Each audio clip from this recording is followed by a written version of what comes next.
2 minutes. 2 minutes. Is that it? No.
I'll wing it.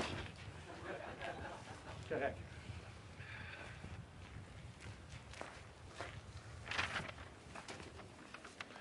So I thought it might be fun for us to do this again. Bon matin. Every morning I've woken up as Prime Minister. I've been inspired by the resilience, the generosity, and the determination of Canadians. It is the driving force of every single day I have the privilege of serving in this office. That is why, since 2015, I've fought for this country, for you, to strengthen and grow the middle class. Why we rallied to support each other through the pandemic, to advance reconciliation, to defend free trade on this continent, to stand strong with Ukraine and our democracy, and to fight climate change and get our economy ready for the future. We are at a critical moment in the world. Mes chers Canadiens, à chaque matin, je me suis réveillé en tant que Premier ministre, inspiré par la résilience, la générosité et la détermination qui nous caractérisent si bien en tant que Canadiens. C'est ce qui me motive à chaque jour où j'ai le privilège de servir dans ce poste. C'est pourquoi, depuis 2015, je me suis battu pour ce pays, pour vous, pour renforcer la classe moyenne. Pourquoi nous nous sommes mobilisés en tant que Canadiens pour se soutenir les uns les autres pendant la pandémie, pour faire progresser la réconciliation, pour défendre le libre-échange sur notre continent, pour notre soutien inébranlable de l'Ukraine et de la démocratie, et pour lutter contre les changements climatiques et préparer l'économie de l'avenir. Nous traversons vraiment un moment critique dans le monde. My friends, as you all know, I'm a fighter. Every bone in my body has always told me to fight because I care deeply about Canadians, I care deeply about this country, and I will always be motivated by what is in the best interest of Canadians. And the fact is, despite best efforts to work through it, Parliament has been paralyzed for months after what has been the longest session of a minority parliament in Canadian history. That's why this morning I advised the Governor-General that we need a new session of Parliament. She has granted this request, and the House will now be prorogued until March 24th. Over the holidays, I've also had a chance to reflect and have had long talks with my family about our future. Throughout the course of my career, any success I have personally achieved has been because of their support and with their encouragement. So last night over dinner, I told my kids about the decision that I'm sharing with you today. I intend to resign as party leader, as Prime Minister, after the party selects its next leader through a robust, nationwide, competitive process. Last night, I asked the President of the Liberal Party to begin that process. This country deserves a real choice in the next election, and it has become clear to me that if I'm having to fight internal battles, I cannot be the best option in that election. Mes chers amis, comme vous savez, je suis un fighter. Dans mon fort intérieur, je me suis toujours battu parce que je me soucie profondément des Canadiens. Et je serai toujours motivé par ce qui est dans le meilleur intérêt des Canadiens. Et le fait est que malgré tous les efforts déployés pour passer à travers, le Parlement est paralysé depuis des mois, après ce qui a été la plus longue session d'un Parlement minoritaire dans l'histoire de notre pays. C'est pourquoi ce matin, j'ai rencontré la gouverneure générale pour lui faire savoir que nous avions besoin d'une nouvelle session du Parlement. Elle a accédé à ma demande et la Chambre sera donc prorogée jusqu'au 24 mars. Pendant le temps des fêtes, j'ai également eu l'occasion de réfléchir et d'avoir de longues conversations avec ma famille quant à notre avenir. Tout au long de ma carrière, tout le succès que j'ai eu personnellement est dû à leur soutien et à leurs encouragements. Donc hier soir, au souper, j'ai partagé avec mes enfants la décision que je partage avec vous tous aujourd'hui. J'ai l'intention de démissionner de mon poste de chef du Parti libéral du Canada et de Premier ministre une fois que le parti aura choisi son prochain chef à l'issue d'un processus national, rigoureux et compétitif. Hier soir, j'ai demandé au président du parti de commencer les étapes nécessaires. Le pays mérite un choix clair et réel lors des prochaines élections. Il est devenu évident pour moi que si je dois me concentrer sur des batailles internes, je ne peux pas être la meilleure option lors de ces élections. Le Parti libéral du Canada est une institution importante dans l'histoire de notre grand pays et de notre démocratie. Un nouveau premier ministre et chef du parti portera les valeurs et les idées du Parti libéral dans la prochaine élection. J'ai hâte d'observer le déroulement de ce processus dans les mois à venir. Nous avons été élus pour la 3e fois en 2021 pour renforcer l'économie après la pandémie et faire progresser les intérêts du Canada dans un monde complexe. Et c'est exactement ce que je vais continuer à faire, ce que nous allons continuer à faire pour les Canadiens. The Liberal Party of Canada is an important institution in the history of our great country and democracy. A new Prime Minister and leader of the Liberal Party will carry its values and ideals into that next election. I'm excited to see the process unfold in the months ahead. We were elected for the 3rd time in 2021 to strengthen the economy post-pandemic and advance Canada's interests in a complicated world. And that is exactly the job that I and we will continue to do for Canadians. Merci beaucoup, mes amis. Thank you, Prime Minister. We'll now go to questions, starting with Laurence Martin, Radio-Canada. Bonjour, Monsieur Trudeau. Vous vouliez le faire, ce combat contre Pierre Poilievre. Des batailles internes, il y en a dans votre parti depuis plusieurs mois déjà. Pourquoi est-ce que vous décidez d'abdiquer maintenant? Qu'est-ce qui vous a fait changer d'avis? Comme vous savez, je ne suis pas quelqu'un qui recule facilement devant un combat, surtout un combat si important pour le parti et pour le pays. Mais je fais ce job parce que l'intérêt des Canadiens et le bien-être de notre pays, de notre démocratie, me tient à cœur. Et c'est devenu clair que je ne peux pas être le chef dans les prochaines élections à cause des batailles internes. Ensuite, As you all know, I am a fighter, and I am not someone who backs away from a fight, particularly when a fight is as important as this one is.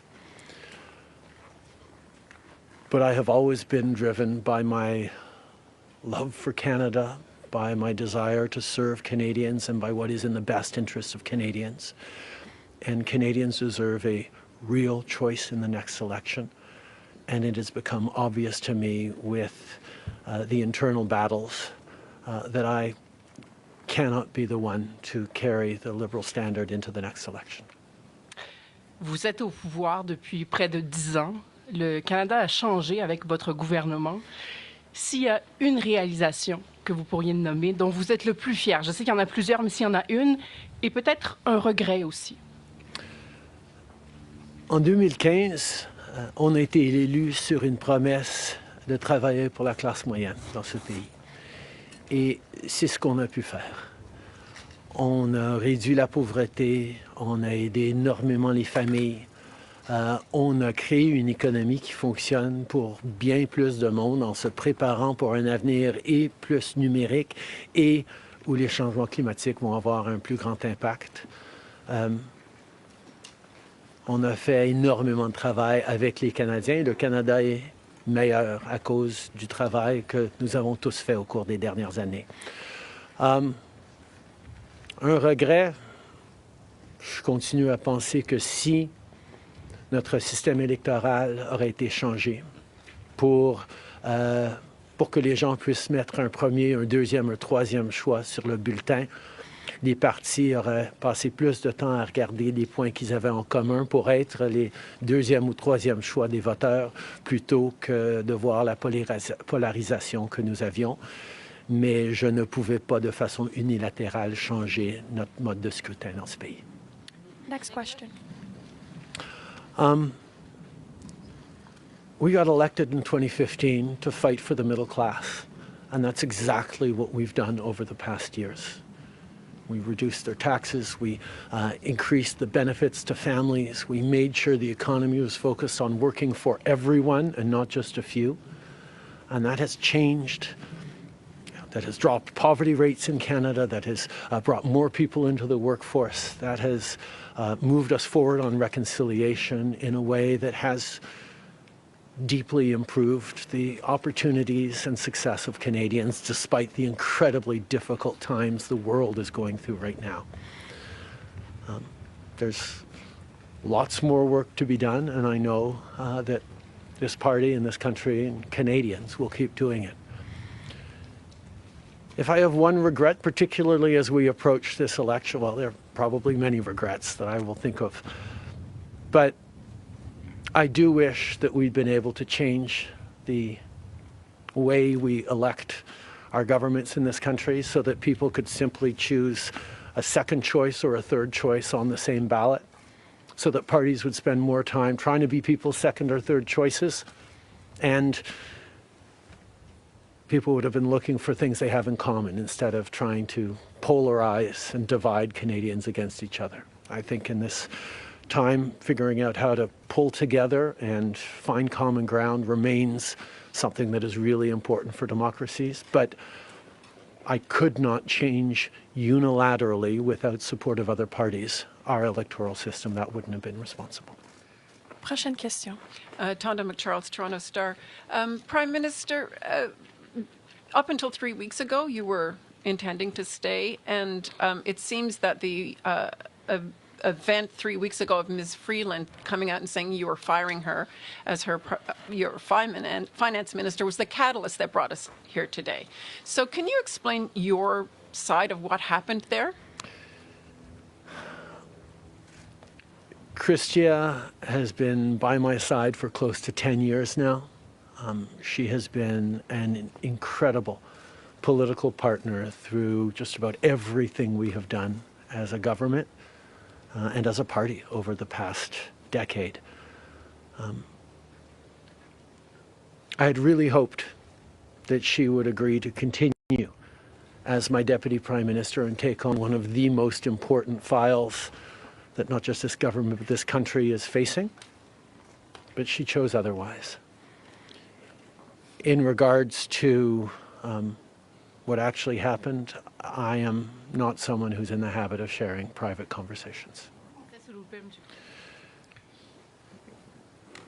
Chrystia a été depuis presque 10 ans maintenant à mes côtés en tant que partenaire politique essentiel à presque tout ce qu'on a réussi en tant que gouvernement, en tant que parti.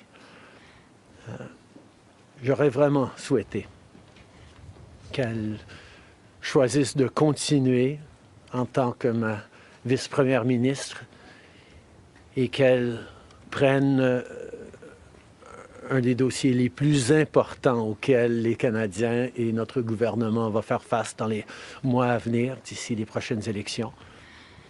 Mais elle n'a pas voulu. Mais par rapport aux détails, je ne suis pas quelqu'un qui partage les détails de conversations privées.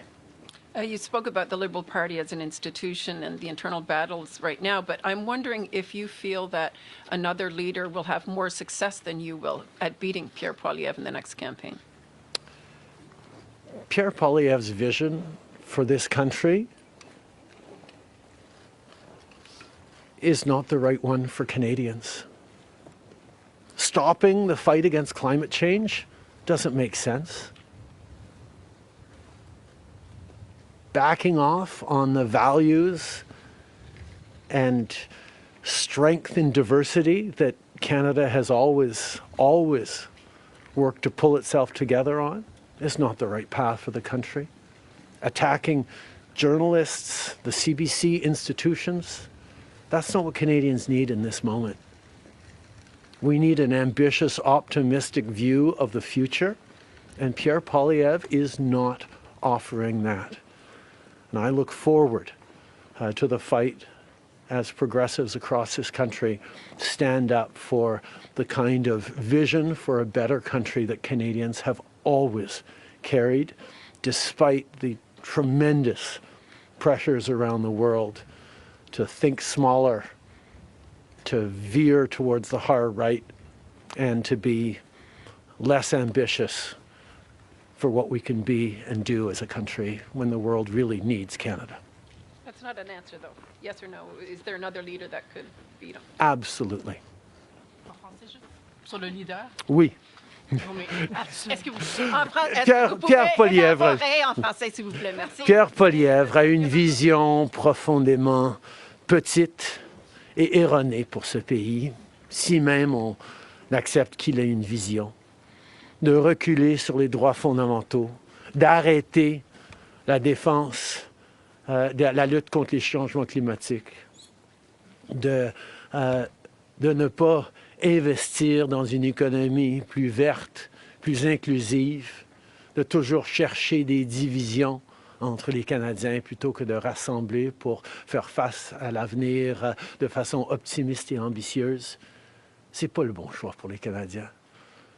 Et j'ai hâte de continuer de faire partie d'un mouvement progressiste qui va envisager un avenir meilleur pour les Canadiens sur l'optimisme et le travail que les Canadiens ont toujours fait pour bâtir un monde meilleur. Next question. Hélène Buzetti, les corps d'information. Bonjour, M. Trudeau. Il y a 16 ans, en décembre 2008, Stephen Harper a prorogé le Parlement pour s'éviter un vote de confiance qu'il savait qu'il allait perdre parce que les 3 partis d'opposition allaient voter contre lui. Exactement comme la situation dans laquelle vous vous trouvez aujourd'hui. À l'époque, le chef libéral, Stéphane Dion, avait dit, puis je le cite ici, que c'était une entrave à la Constitution et un affront à la démocratie. Alors, j'aimerais savoir pourquoi ce qui était mauvais pour les conservateurs de Stephen Harper devrait être bon pour les libéraux de Justin Trudeau.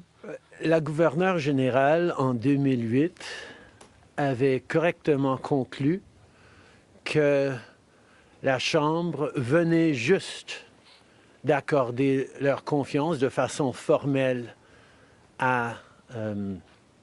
au gouvernement de M. Harper, malgré même une lettre signée qui était un document politique, la voix de la Chambre compte.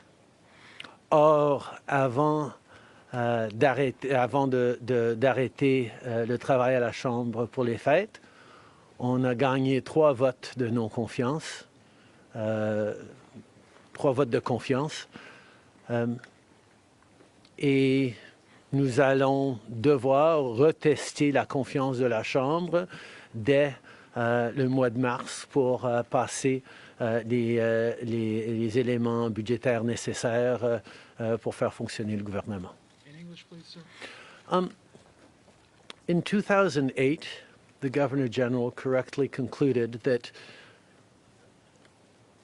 because the very last times in the previous weeks that the confidence of the House had been tested, it had passed that confidence test, Stephen Harper continued to have the confidence of the House. And it actually would bear out because as soon as they came back from the prorogation, Stephen Harper won a confidence vote once again.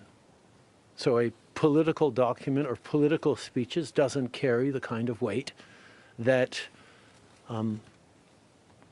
winning a confidence vote means. But this prorogation will take us only into March, and there will be confidence votes in March in the passing of supply that will allow Parliament to weigh in on confidence in a way that is entirely in keeping with all the principles of democracy and the workings of our strong institutions. Mais avec respect, M. Trudeau, y a-t-il pas quelque chose un peu antidémocratique de suspendre la possibilité du Parlement d'exprimer sa non-confiance le temps que votre parti se cherche un sauveur? Est-ce qu'il ne devrait pas plutôt juste se référer aux électeurs et de déclencher dès maintenant une élection? Hélène, je pense que tu as très clairement vu, comme tout le monde dans la galerie de presse parlementaire, à quel point le Parlement ne fonctionne plus depuis plusieurs mois. On est pogné dans une question de privilège, il y a des motions d'obstruction constantes et on a pu très peu accomplir pendant les derniers mois au Parlement.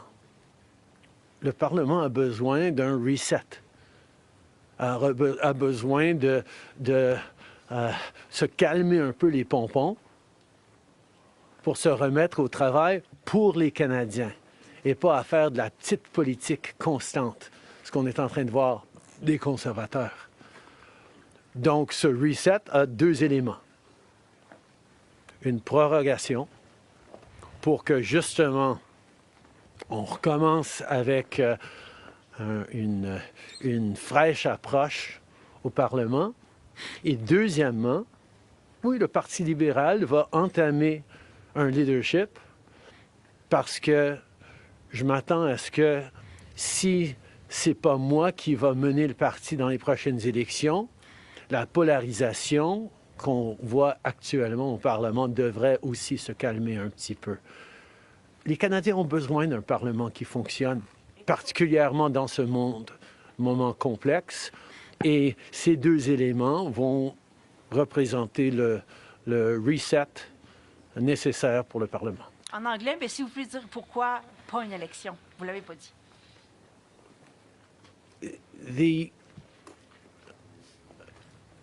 parliamentary press gallery and anyone who's been watching politics closely over the past months will know that Parliament has been entirely seized by obstruction and filibustering and a total lack of productivity over the past few months.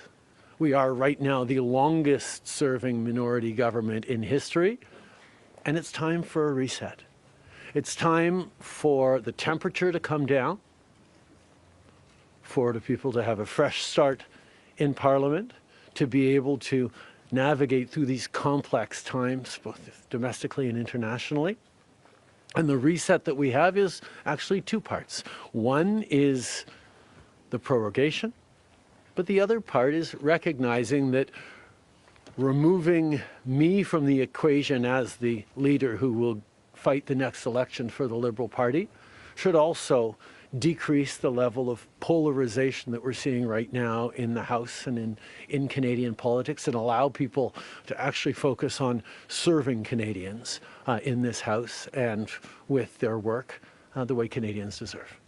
On va prendre une dernière question. Good morning, Prime Minister. Stephanie Taylor with the National Post. Given, as you just said, there's going to be confidence votes in March, opposition parties have said they are prepared to bring down your government. What kind of chances do you think you are leaving to your successor, given that there will only be mere weeks for them to introduce themselves to Canadians before heading into an election, potentially? I have a tremendous amount of confidence in both Canadians and in parliamentarians' interest in serving Canadians in the right way. We're in a minority government right now, and there hasn't been an active leadership in a minority government in more than 50 years in this country.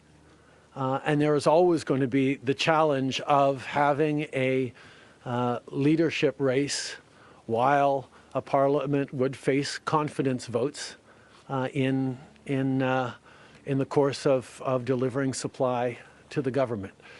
So this is something that we're going to navigate through, but I truly feel that removing the contention around my own continued leadership is an opportunity to bring the temperature down, have a government that will focus on the complex issues that are coming forward in the coming months, while the party gets to have a full national process that brings in people from right across the country and makes a determination about the best person to carry the progressive Liberal standard into the next election.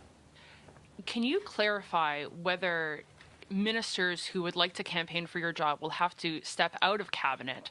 And how can the Liberal government be in a position to protect Canadian businesses and Canadians from the threat of tariffs from incoming President Donald Trump when members of the government are going to be focused on who's going to be taking your job? The government will still, and the cabinet will still be very much focused on doing the job that Canadians elected us to do in 2021, which is fight for their interests, stand up for their well-being, and make sure that they are good and that Canadians are protected and strong. There will be a leadership process and the rules will unfold over the coming weeks. But I can assure you that the tools and the need to stand up for Canadians, to protect Canadians in their interests and continue to fight for the economy is something that everyone in this government will be singularly focused on. Je peux souligner que, évidemment, les règles et les conditions du leadership du Parti libéral vont être discutées dans les semaines à venir.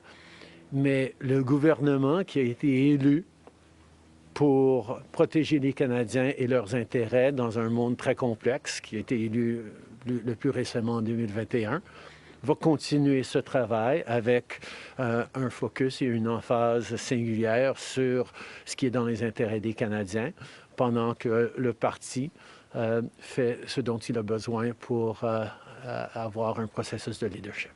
Merci beaucoup. C'est ce qui conclut la conférence de presse d'aujourd'hui. Merci tout le monde. Merci d'être ici dans une belle journée d'Ottawa. Bonne journée.